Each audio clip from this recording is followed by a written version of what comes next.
Hey folks, welcome back to the bench. Before we dive into the next steps of the Africa Corps Tiger 1 build, I thought it'd be fun to talk about some of the Tiger references I've got in my library. These books are indispensable when it comes to getting the details just right. Whether it's the camo patterns, interior wiring, or the mud splattered across those road wheels, let's take a quick tour of my collection. Starting with Первый Тигр, or The First Tigers, from the Russian Frontline illustration series. This one takes a deep dive into the Tiger 1's early deployments in the Eastern Front.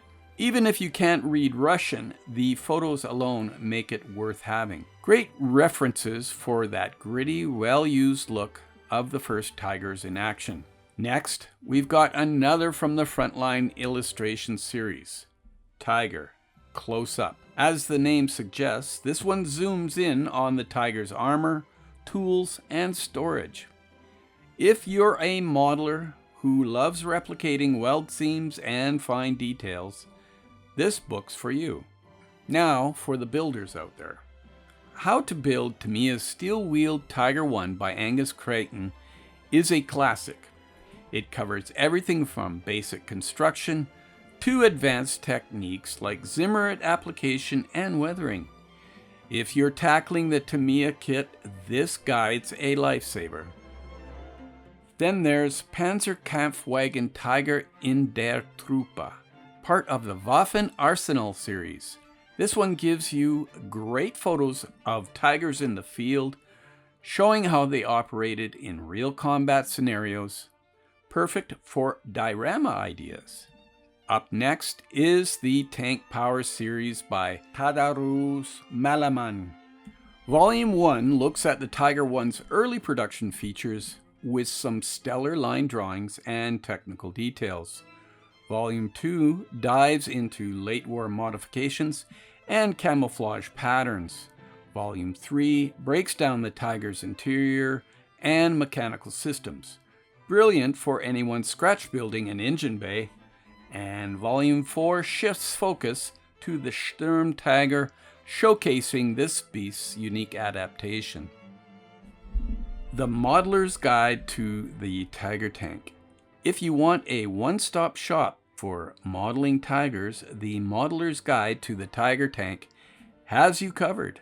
With 13 fully detailed builds, it's packed with step-by-step instructions, weathering tips, and historical references.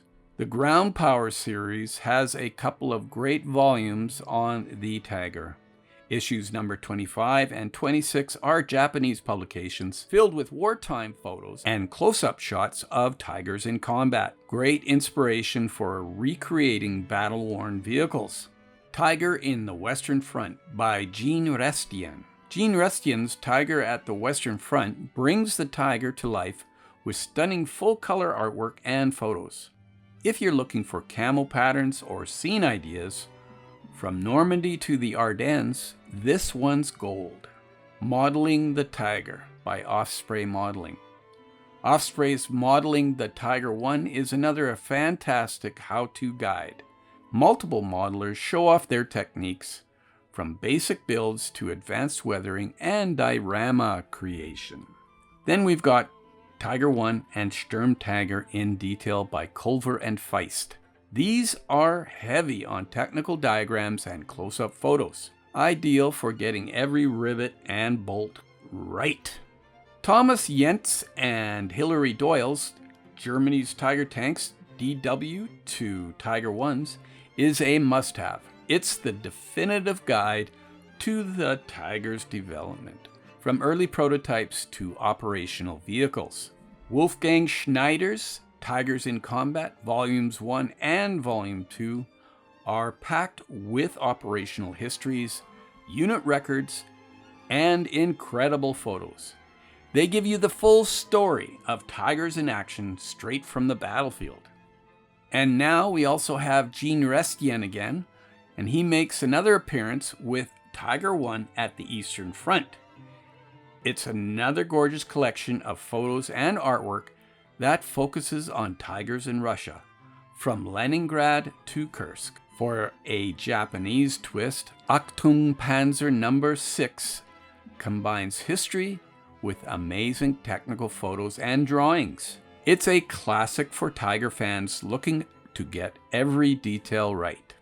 Trochka and Munk is another strong contender, with excellent photo references showing tigers knocked out, repaired, and deployed across multiple theaters. Another gem from Thomas Jens, Tigers at the Front, focuses solely on frontline photos. It's perfect for seeing these beasts exactly as they appeared in combat. Okay, and now we've got from Squadron/Signal publication, there's Tiger in Action, Armor No. 8. With great artwork and wartime photos, it's perfect for visualizing the tiger in its element. And then we also have from Squadron, this time Armor No. 27. Well, it shares the name, it's a different take, with even more close-up images and details for modelers. If you're after camouflage schemes, Tiger Colors is the book for you. It features vibrant artwork of tigers in a variety of patterns, perfect for those winter whitewashes or desert yellows. Waldemar Troca and crew bring us tigers in Italy, covering the Tiger One's role in rugged Italian terrain. The photos and captions are excellent for diorama inspiration. Speaking of color, Tiger in Color showcases full-color artwork of tigers in action. From snow-covered schemes to dusty summer camo, it's a feast for the eyes. Tiger in Action, 1942-1943, Tank Power, Volume 14, number 230. This book dives into the Tiger's early combat history during its initial deployment in 1942 and 1943. It includes detailed illustrations, historical photos, and technical drawings of the Tiger One in its early production phases. You'll find images of these tanks operating in the Eastern Front and North Africa, with a focus on their development, modifications, and early camouflage schemes. For modelers, the artwork and battle-worn photos are especially useful for weathering inspiration. Finally, there's Tiger by Kazenev and Warnick. This book documents the combat history of heavy SS Tiger units across Russia, Normandy, and the Eastern Front in 1945, complete with amazing photos and unit details.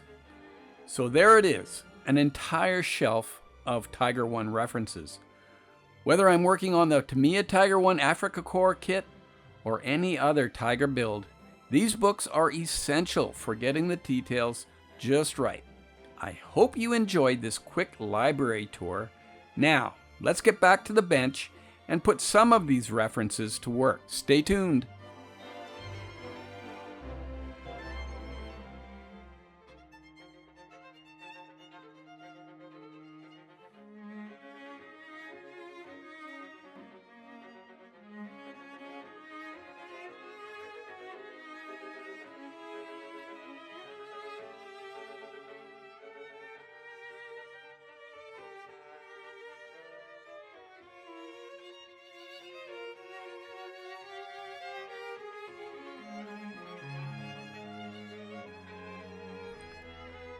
Today, we're diving into the process of assembling Aber tool clamps. These clamps are made up of 3 parts, and we're starting with the base.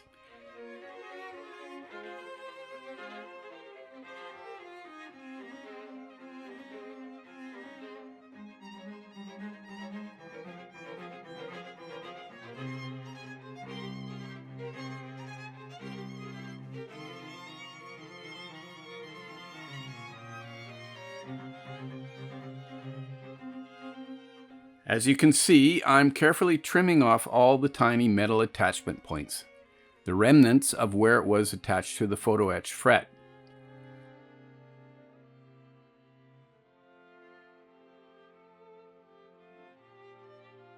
Next, I'll bend the base into a U shape. If you look closely, you'll notice a hole in each side. These holes are where a piece of wire or sprue will be inserted to hold everything together.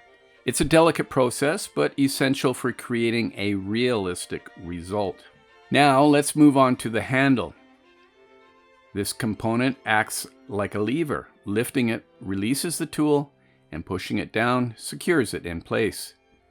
To prepare the handle, I'm bending it into another U shape, making sure everything is aligned and symmetrical.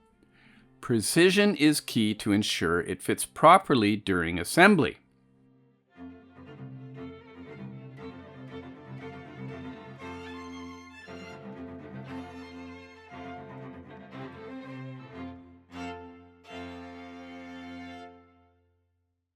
The third part of the clamp is a T-shaped piece with an open oval on one end. This piece connects to the handle and the base by slotting into the holes we mentioned earlier. The oval section engages with a latch mechanism, which in this example might be used on the Rommelkiste or turret storage box. Here's how it all comes together. The T-shaped piece is inserted into both the handle and the base.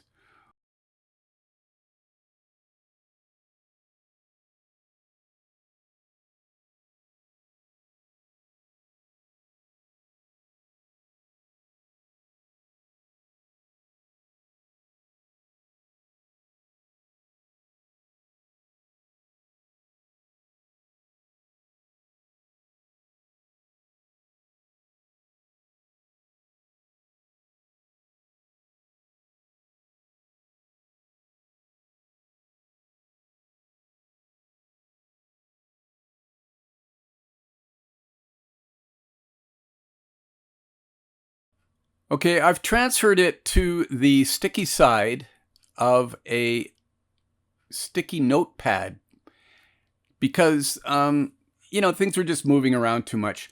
I've built these things since the 90s, and there's lots of different ways of, getting this together. This is how I chose to do it in this example.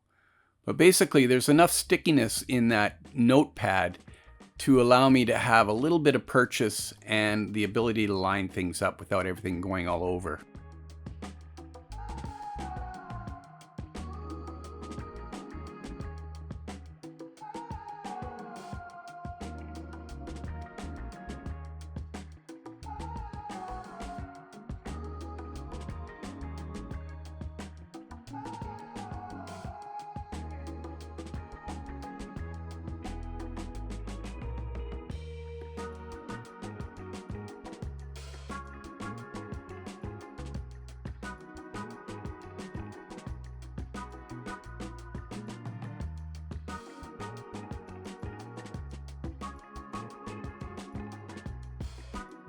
So you can see I'm trying to fit the two prongs on either side of that T-shaped piece, and it goes into the forward two holes.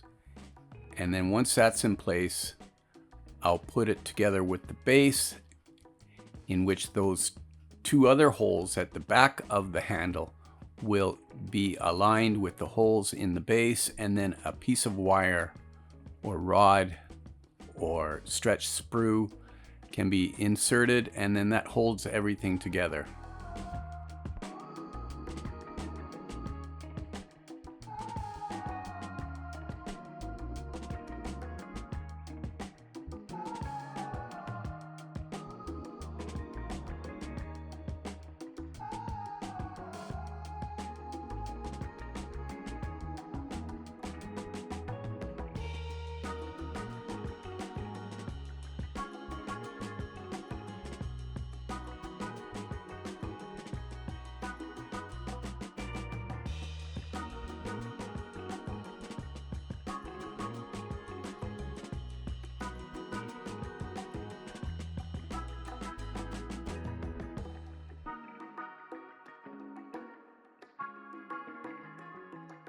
So here I've got a pin that's got a 2-part epoxy glue on it, and I'm just touching the end of that wire on both sides to keep it in place. Now, of course, this is not a very strong bond, but it will keep things in place for what I require. I'm not going to be clicking these things open and closed, you know. It's just, I wanted the added detail of the Photoetch part, but it's not going to be a working system.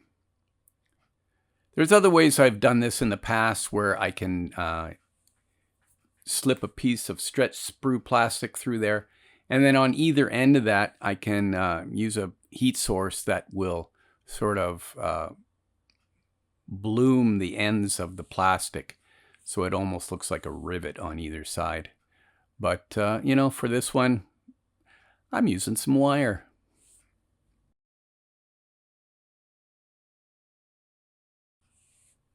Now, I have to apologize for the quality of the video on this little tutorial.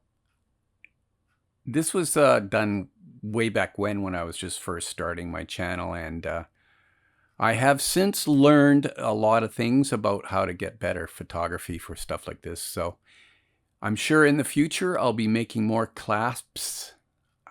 Are they clamps or clasps? I guess they call them clamps, but we'll take another look at this somewhere down the line, and hopefully the photography will be better. So I guess I got to make 4 of these. At first I've taken a look at it, and I think I do need to make 4 of them.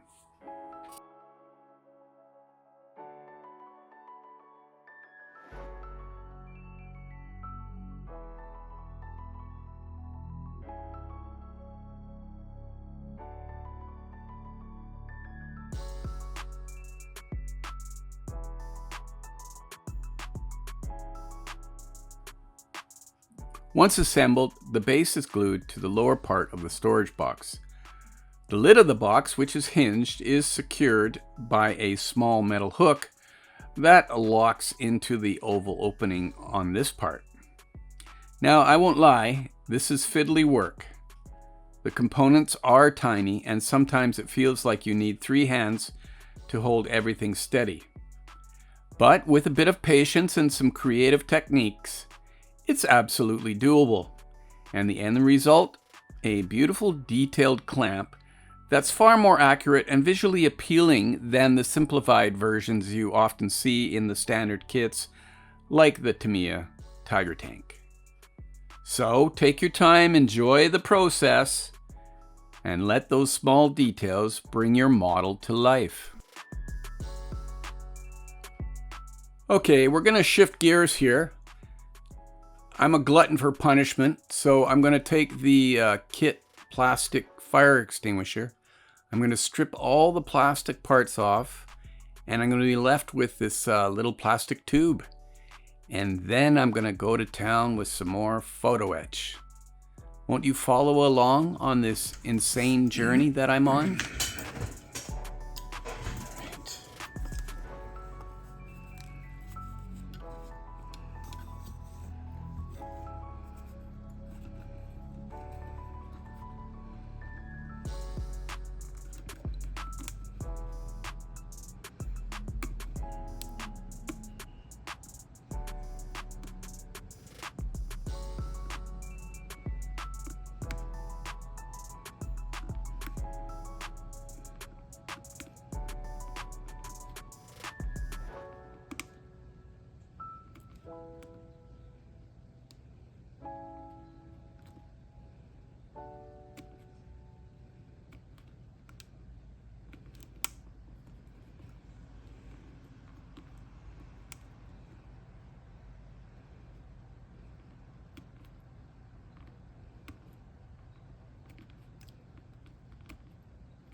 the 501st Heavy Panzer Battalion, known as Schwere Panzerabteilung 501, begins on May 10, 1942 in Erfurt, Germany. Initially formed from independent tank companies, its ranks were filled with personnel drawn from artillery schools and other armored units.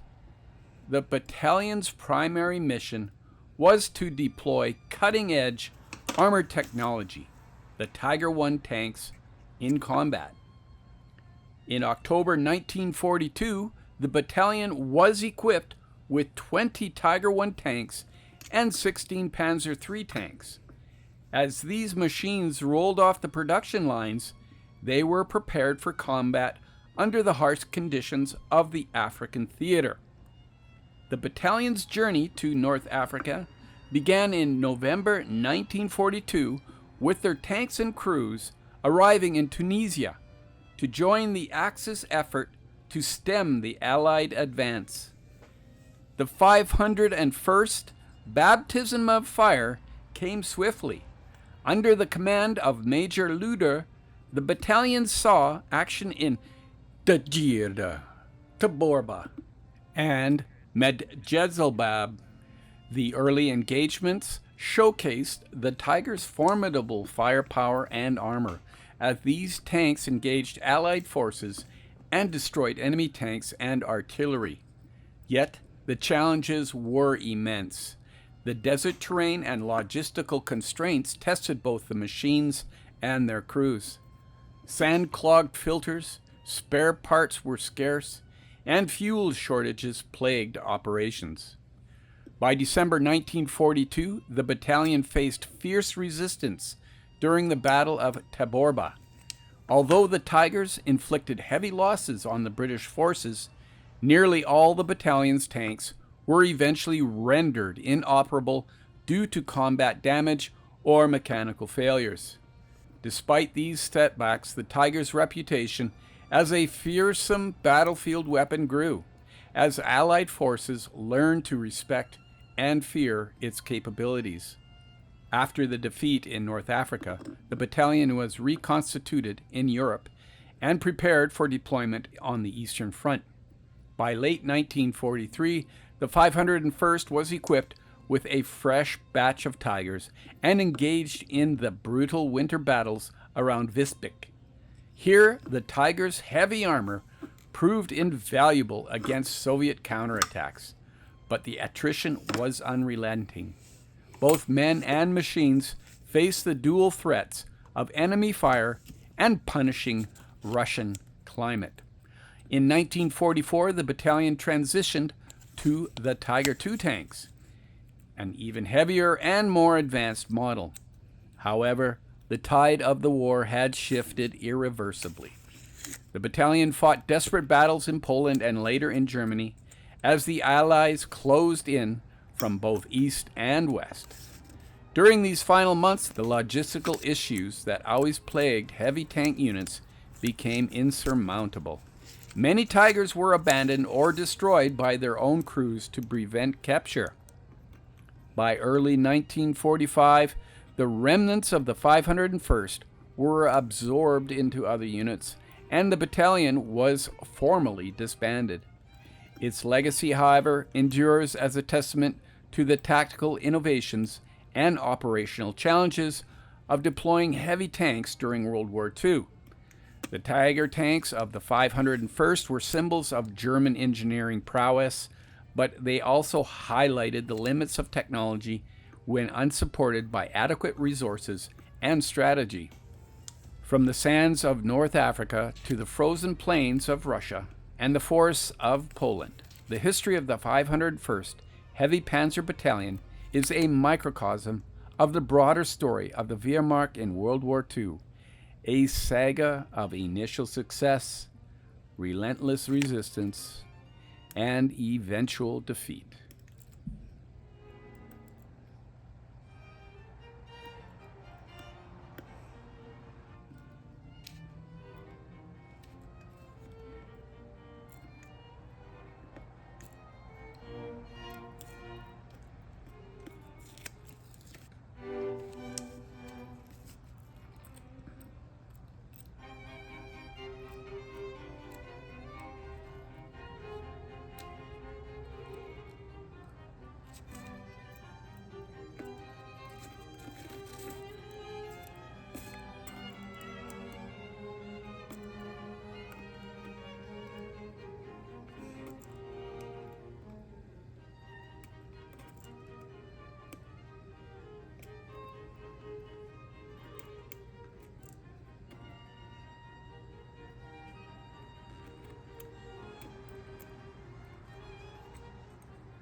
All right, well, it's time to add some of this Photoetch. First thing I gotta do is I gotta remove this little thing there that the fire extinguisher is meant to go on. So I just gotta get a knife here, trim that back.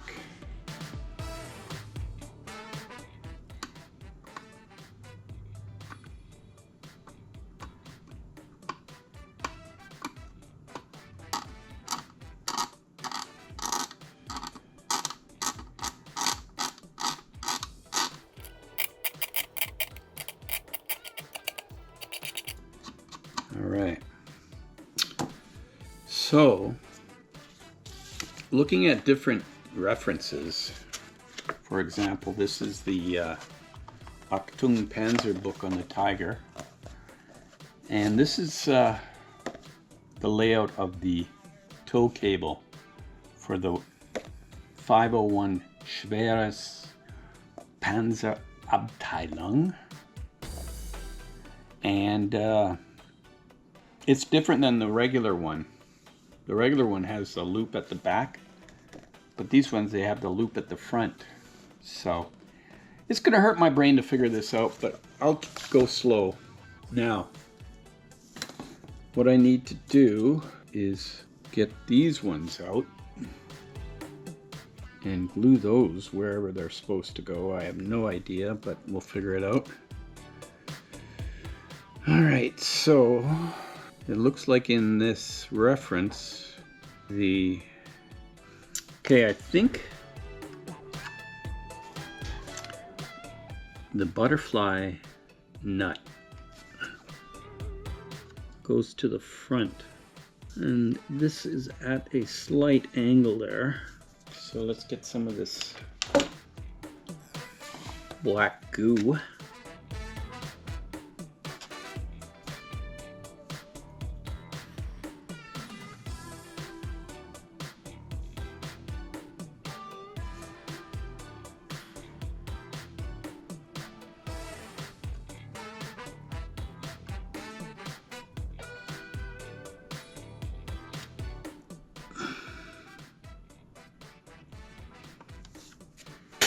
All right, so there's one, and what goes in there is the loop.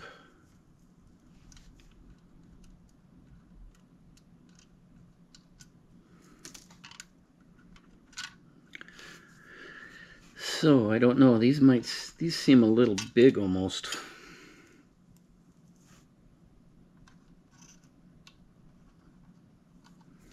So that would go like that. And then that flips over and holds that in place like that. Okay, so that looks like it's gonna work. So we have another one we have to put there. This one has a slight slant going inward.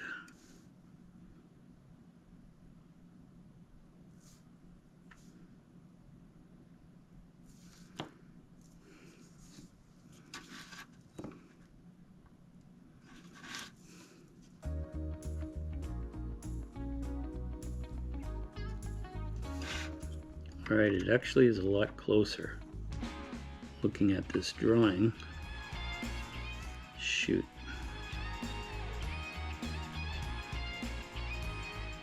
Ay, ay, ay.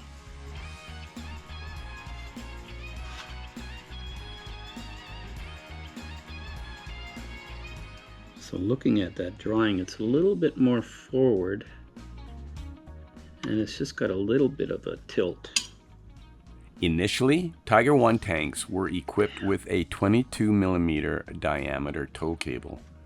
Both ends of this thinner cable were mounted in clips on the engine deck. I should have soldered those, but you know, I get lazy. The cable was routed so that it looped back at the front of the hull roof, right beside the crew hatch. This arrangement, however, was found to be insufficient for towing the heavy tank reliably. Starting with the 18th production unit, a stronger 32mm diameter cable was introduced. Due to the increased thickness and stiffness, the mounting had to change. With the 32mm cable, the toe ends were secured in larger clips positioned at the front of the hull roof, while the cable itself looped back on the engine deck.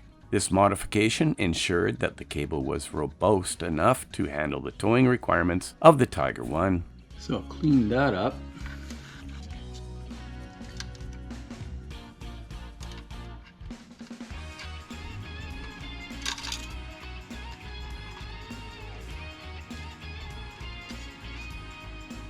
So now I got to figure this out.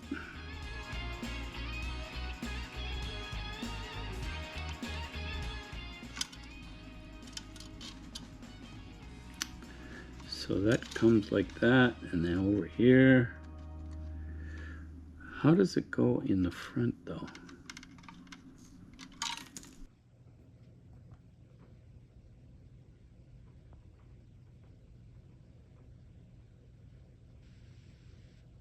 So according to some of my references, I'm going to have to trim this a little bit because going from there to there, it's a bit long. It's a bit long. So I'm going to try using some of this crazy glue remover and see if I can get this off without damaging it. But I don't think that's what's going to happen.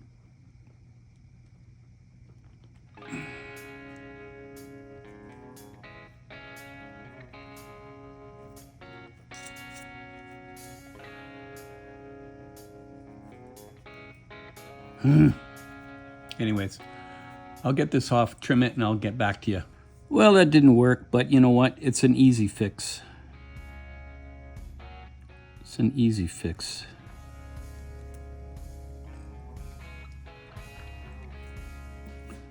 What we'll do is we'll glue one side, or sort of set it up so that it's where it's supposed to be. Then we'll put the other end on. So that's all I would suggest to anybody doing this, is just do one side at a time. So I think what I'm going to do is I'm going to drill some holes just to create a bracing system while I figure this out. All right, so I'm going to drill out a couple holes here.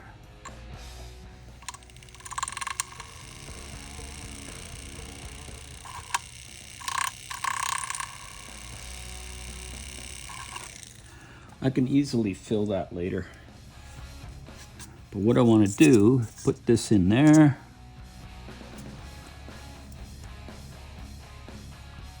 And then hoop some wire over that. So yeah, let's, the good thing about this wire that comes with the Eureka set is that it is very flexible. So that's good. Now,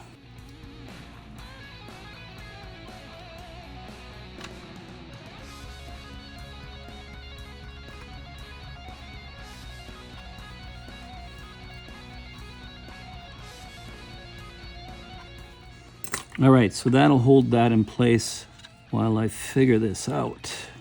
So about there, it seems in the drawing, it loops out again,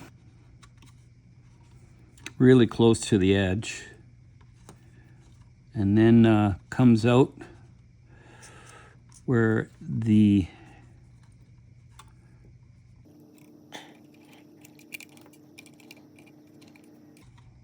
cleaning rods go, in between the cable, and then that would go there like that. So I've got to trim off about like that much, I think. I think what we're gonna have to do is get those cleaning rods in place as well.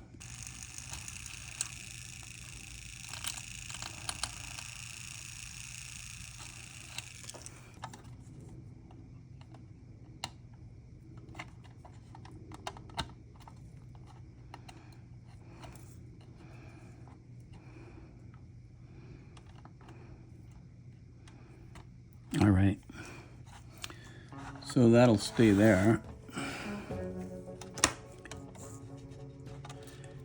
Now,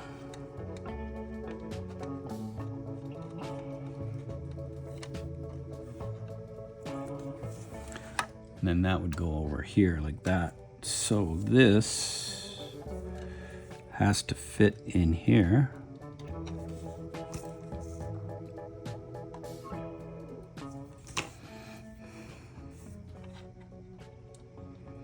Like so. So I gotta chop off about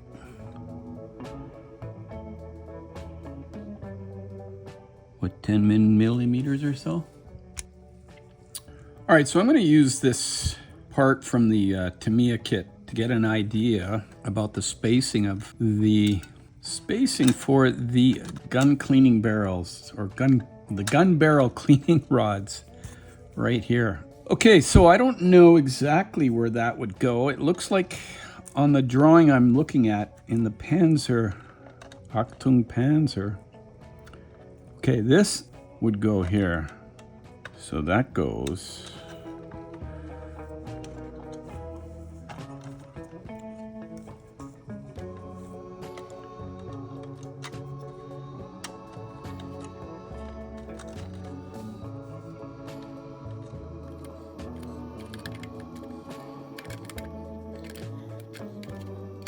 All right, so I think this needs to come right in there. This is on this side of the antennae, right there.